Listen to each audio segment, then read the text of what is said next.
Between 0 Point and the main building of the novitiate of Jesuits 4 miles away was a hill which served to lessen the intensity of the blast. Yet, despite this protection, all the windows were shattered and part of the wall blown in. The chapel, which is the left wing of the building, is built of timber with plaster walls. The glass in the doors of the main entrance foyer were shattered, and the paneled ceiling was blown loose by the force of the explosion occurring 4 miles away. A group of Jesuits who were teaching in Hiroshima witnessed and survived the explosion. One of them has provided an eyewitness account. Father, would you introduce yourself, please? I am Father John Zinus, Professor of Philosophy at the Catholic University of Tokyo. It's under management of the Jesuit Fathers. What were you doing in Hiroshima at the time of the explosion? Well, my philosophical class was evacuated from Tokyo to Hiroshima about 5 months ago, and I was staying with my class at a house of studies at the outskirts of the city of Hiroshima. Could you describe exactly what happened in the morning of August 6th? I was in my room, which faces the valley, and suddenly I saw a light, like magnesium light, flashlight, which filled the whole valley. And looking out of my window to find out the reason for this peculiar phenomena, I saw nothing besides this light, and turning from the window to the door of my room, I heard a crash. It may have been 10 seconds after seeing the light, the flashlight, and immediately I was covered with splinters of the window frames and glass sticking into the walls and actually my flesh itself.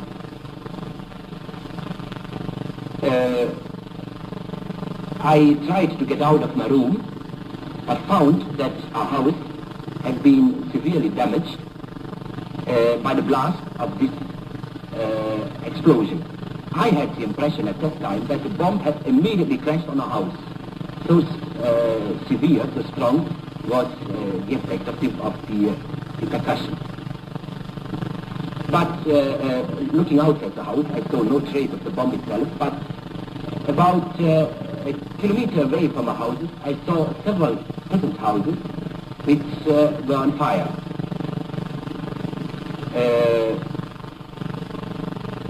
After a while, we saw a procession of people coming from the outskirts of the city up the valley. Many of them, most of them, were wounded, especially the parts of the body which were not covered by clothes, like hands, feet, neck.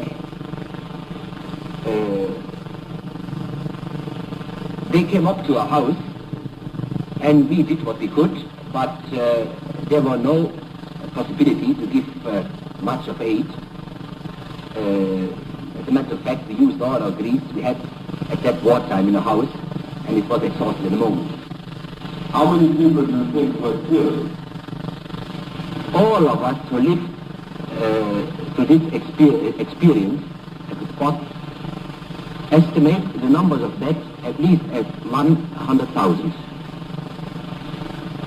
This estimate is not based on official figures, but just on our knowledge of special groups under the population. Was there anybody to take charge of the city after the disaster?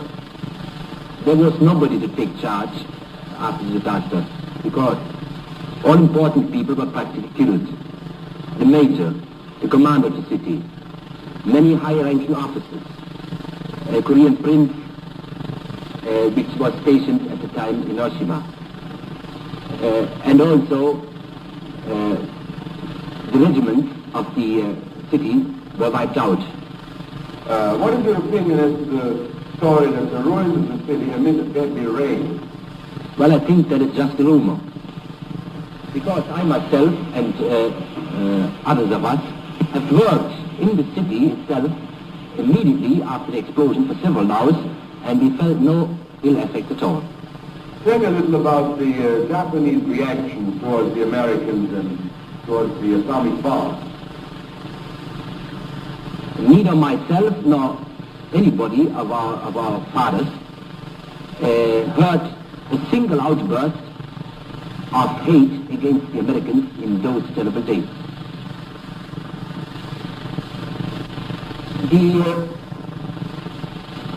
And during the whole war, we didn't experience much about hatred against the Allies. As a matter of fact, at the beginning of the war, after the Japanese victories, the Japanese were inclined to look down on the enemy. But then, after the offensive went off according to schedule, they began to admire the skill of the Americans.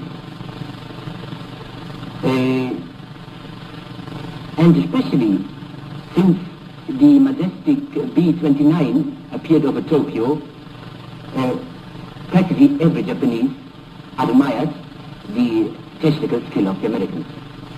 Father, what is your and your colleagues' opinion as to the use of the atomic bomb?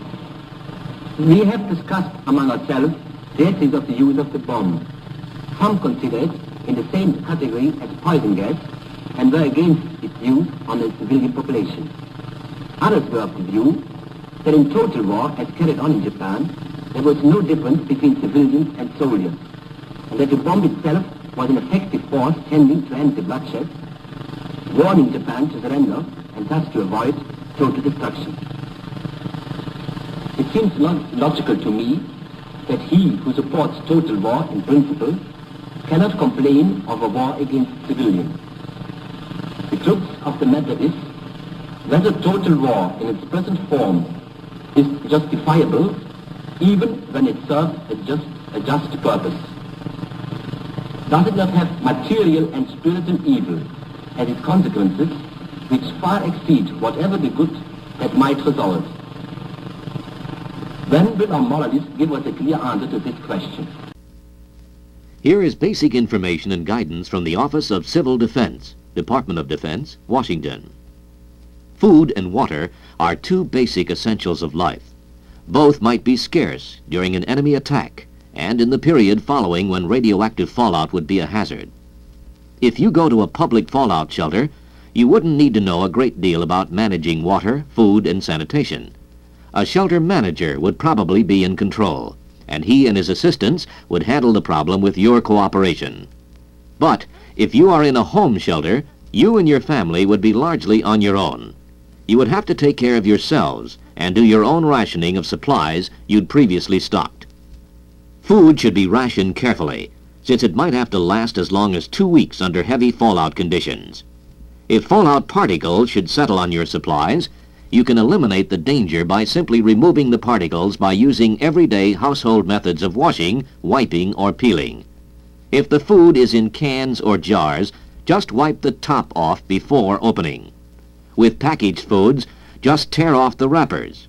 With leafy vegetables, like lettuce, simply remove the outer leaves that contain fallout particles.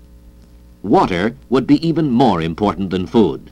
The average person in a shelter would need at least a quart of water a day to drink, but additional water would be useful for purposes like washing. If you use a home shelter, your supply of water should be kept in tightly capped bottles or plastic containers, and it too should be rationed to sustain you, if necessary, over a period of 14 days. However, if drinking water should run short, there usually are several other sources of supply within your home. For instance, the 30 to 60 gallons of water in your hot water heater. You can also use the water and other fluids normally found in the kitchen. These include ice cubes, milk, soft drinks, other beverages, and fruit and vegetable juices. Another source is the water standing in the pipes of your plumbing system. In the event of an attack, local authorities may instruct householders to turn off the main water valves leading into their homes to avoid loss of pressure through possible breaks in the water mains. If you do this promptly, all water trapped in the pipes can be drained off. To use this water, turn on the faucet that is located at the highest point in your house to let air into the system, and then draw water as needed from the faucet located at the lowest point in the house. When it becomes safe to emerge from shelter, you might find that water in reservoirs, lakes, and streams would still contain some fallout particles that have not yet sunk to the bottom. But if you are forced to drink this water, here are some ways to purify it first. Strain it through a paper towel or through several thicknesses of soft cloth to remove the particles. Or else, let the water settle in a container for 24 hours, by which time solid matter would have sunk to the bottom. After the fallout is removed, boil the water for 3 to 5 minutes, or add a purifying agent. For each gallon of water, use 4 water purifying tablets, or 12 drops of tincture of iodine, or 8 drops of liquid chlorine bleach. If the water is cloudy, these amounts should be doubled. In extreme emergency, hungry and thirsty adults should not be denied the necessities of food and water, even if you suspect they may still contain radioactive fallout. For it's doubtful if you could swallow enough of these sand-sized particles to do any immediate harm. However, where infants and small children are concerned, for reasons of long-term genetic safety, it's advisable to feed them canned or powdered milk for a while after the attack, unless the regular milk supply is known to be uncontaminated. Do not give them water that may contain radioactive substances, if any pure water is available. Remember, radioactive fallout cannot spoil food or turn water radioactive. Remove the particles, and the water and food will not harm you.